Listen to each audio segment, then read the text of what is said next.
Hi, I'm Elizabeth and I'm here today with part 3 of Sagalong, and if you don't know what that is, I will leave links down in the description box explaining it for you. But the saga of the day is the saga of Harald Hardråde. I'm not even gonna try to pronounce that in an English sounding way because I have no idea where to start. But the saga can be found in this collection, which is called Heimskringla, or the Norwegian King Chronicles by Snorre Sturlason. And just to begin with, there are some obvious differences here to the sagas we have already been reading. We've read the saga of Eric the Red and of Gunnlaug Ormstunge, both of which are Icelandic sagas, whereas this saga of Harald Hardråde is counted among the king's sagas. And so there are some obvious differences. For one thing, the king's sagas have kings as their main character, which is not the case for the Icelandic sagas, mainly because Iceland didn't have any kings at this time. And another difference is that the Icelandic sagas are centered around Iceland, families connected to Iceland. Even though there are extensive traveling, they're all connected to Iceland somehow, whereas the King sagas are all centered around Norway, because it's about the Norwegian kings mostly. And a third obvious difference is that the Icelandic sagas all have anonymous authors, whereas for a lot of the King sagas we know the author, which is the case for this one, which is among the ones collected by Snorre Sturlason in his Heimskringla collection. It's named after the first words of the original manuscript, which is Kringla Heimsins, which means the circle of the world.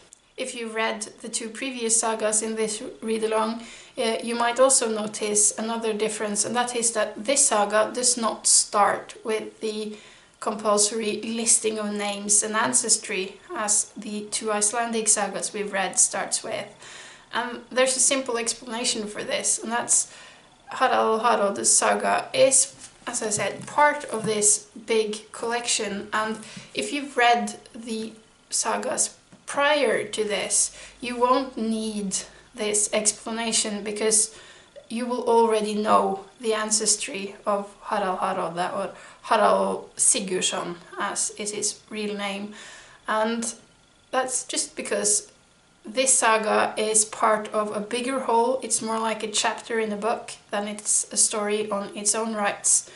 So to be able to properly know all of the connections here, you really should have been reading all of the other prior sagas as well. You lose some of the context.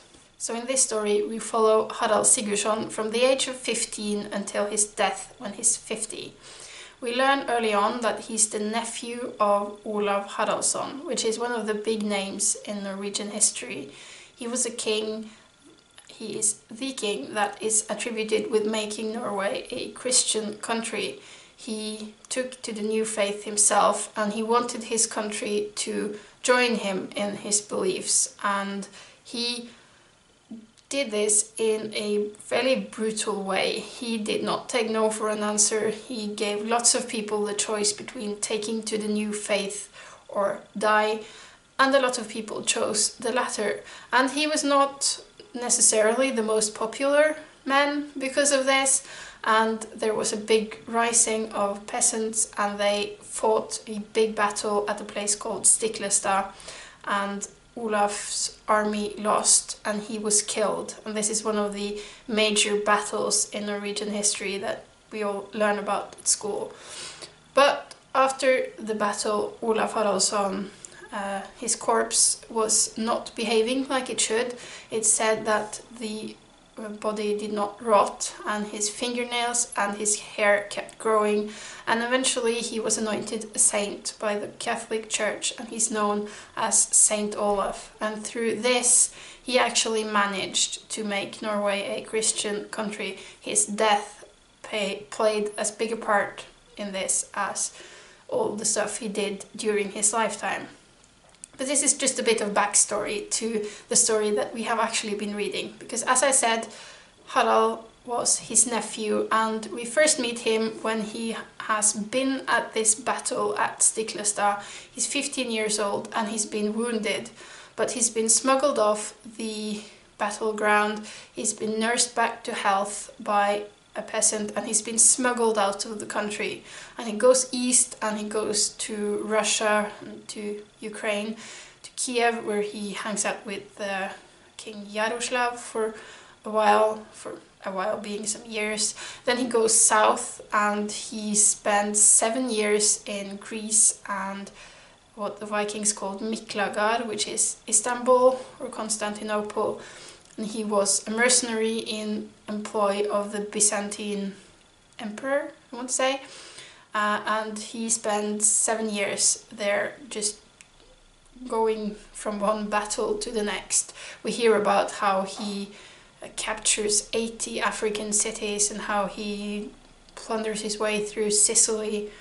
And then we hear about how he eventually basically deserts this army to go home to Norway and try to become king of Norway.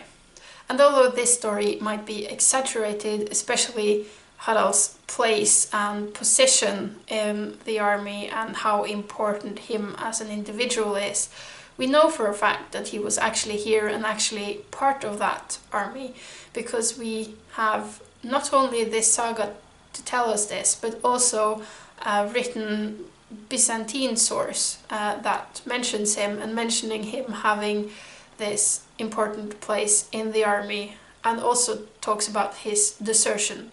So we have support for the fact that he was there from a second source. And so after that he goes home, he goes back to Kiev, where he has sent all of his treasures. He's an immensely rich man at this point. He also marries the daughter of the king there called Elisiv, and he takes her back to Norway with him.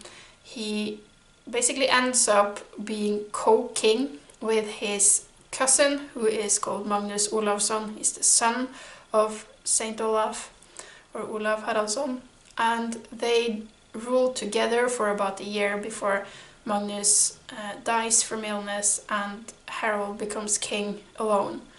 And he spends the years warring against Denmark. He's trying to be crowned king of Denmark as well as Norway, but he never quite manages.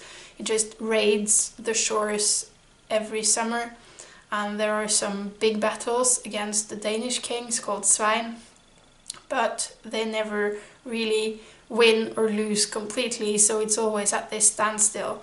And eventually they make a truce and they leave each other alone. And at this point there comes people from England who kind of goads Harald into going for the English throne instead. And he goes to England with a lot of men, and he fights some battles that goes well, but then they are taken unprepared by the then English king called Harold Godwinson, and they lose the battle, and Harald is killed by a bow shot to the throat. And then Harold Godwinson and his army, who has suffered severe losses in the battle against Harald Hardråde, goes down south to meet a new conquering army at the Battle of Hastings, where he loses to William the Conqueror and is killed in that battle, and thus English history is changed forever. And that is the very short version of this saga. It's the longest saga we've read so far. It's about 80 pages, I think.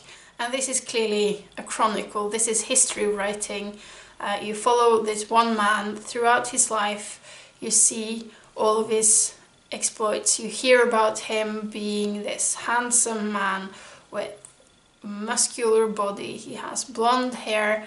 He's like this true ideal Viking, sort of. He's brave, he's good with weapons, he's a good tactician. But you also hear about his less sympathetic sides, that he is lusting after power. He's willing to do just about anything to gain power. He betrays his friends, he does many deceitful things, he's kind of sly and do whatever it takes to get to the top position. And he is doing bad things both in battles abroad, but also to his own country, to the peasants in the eastern part of Norway that has never really gone well with the kings, and he really subdues that part of the country, and by doing that he sort of makes the Norway finally be this whole kingdom united under one king.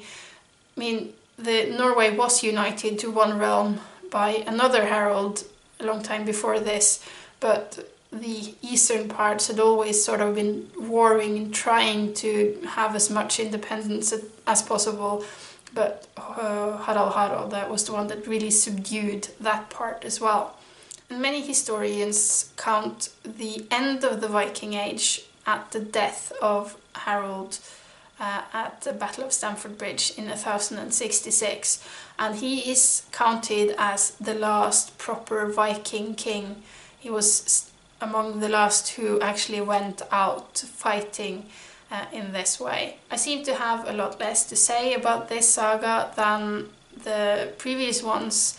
I think that's mainly because when I've read Snorre before, I have read all of the book, and this just feels like reading just one chapter. It doesn't feel like a whole to me, but I think it's interesting and I really enjoyed reading this. I don't think he's the most sympathetic of men, but I think it's interesting to see how he is portrayed and which traits are hailed as being good traits, because they would not be the one highlighted today to talk about a great king, the way he's just muscular and strong and brave and able to conquer his enemies. It's not really the ideal today, but it says a lot about this time period. I think that this saga, more than the ones we've read before, is really portrayed as history writing. This is a chronicle, and the author is clearly stating that this is how it happened, and that he's trying to stick to reliable sources to get as close to the truth as possible. I mean, we still know that Snorre Sturlason wrote this in around 1230, is guessed, which is more than 200 years after the events described, at least for the earliest things here. We know he will have had sources that are lost to us, and a lot of the sources might have been oral traditions, and probably a lot of hearsay and rumors and legends at this point. So he has taken what he thinks is the most likely, the most neutral of these sources, and based his story on that. And then he also uses a lot of skalddikt or skald poems, because these are the original sources. These are written by people who were contemporary with Harald Hardråde, or many of them are eyewitness accounts. Some of them are said to be written by him personally. I think there are poems by 18 different skalds mentioned in this saga, and they play the role of being source material, of making this story seem true. A lot of this is also confirmed by other sources, like I mentioned before, the one written source from Byzantine that confirms his presence there and a lot of the story told. We also have English sources confirming that he was in fact at the battle at Stamford Bridge and that he was killed there, and about the amount of men and all those kinds of things. So a lot of the stuff in here are also confirmed by other sources that we still have to this day, but other parts are assumed to be pure fiction, or at least embellishments of the truth and sort of aggrandizing of his story and making him more important maybe than he actually was, at least in the first part of the story, where he is basically a mercenary in someone else's army. If you read this saga, it looks like he single-handedly did everything, but more likely everything he did was on command by the emperor. he didn't himself decide on all of these things. Regardless of that, I think this is a really interesting story to read about the life of an extraordinary man and the last Viking king. So that was all I had to say about this saga. Next week we will be reading the Younger Edda, or the Prose Edda, which was also written by Snorre Sturlason, and I really look forward to revisiting that. It's probably my favorite piece of Old Norse writings. It deals with all of the stories about the Old Norse gods, and I grew up with these stories and I love them very much. I'm not sure I'm going to be able to say anything comprehensible about them, but we'll see about that next week. For now, I just look forward to revisiting them. And until next time, bye bye.